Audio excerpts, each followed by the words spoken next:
NCP বুঝেন কারা? আন্দোলনের মূল হতে হলো এনসিপি জামায়াত। আওয়ামী লীগের লোক তাদেরকে হামলা করতেছে, আরো হামলা করব, আরো ভয়ঙ্কর হামলাও করতে পারে সামনের দিকে। এতদিন আওয়ামী লীগ খাইছে, এখন ওই তরিকে যারা চলতেছে এখন তাদের গায়ে লাগতেছে যে এক চোরে খেদাইছি, এক ডাকাইতে গুম খুন করতো যারা তাদেরকে খেদাইছি, আবার আরেক সাদাবাজ ক্ষমতা নাই সেই সাদাবাজি শুরু করে দিছে। শেখ হাসিনা পতন করার অধিনায়কত্ব তারা।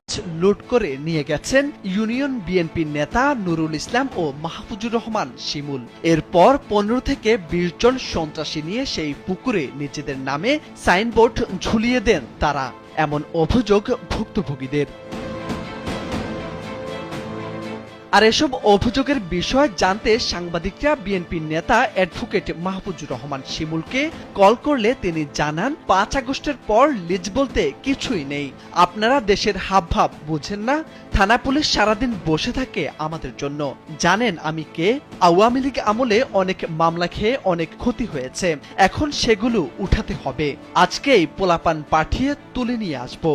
5 আগস্টের পর লিস্ট আছে নাকি বুঝেন না? দেশের বাবু বুঝেন না, আপনারা থানা মানা ইসি বুঝেন না, দিন বেশি বসে কাম করলে এখন সেইটি আছে না লিজ মিস, ও থাকা পারবো না।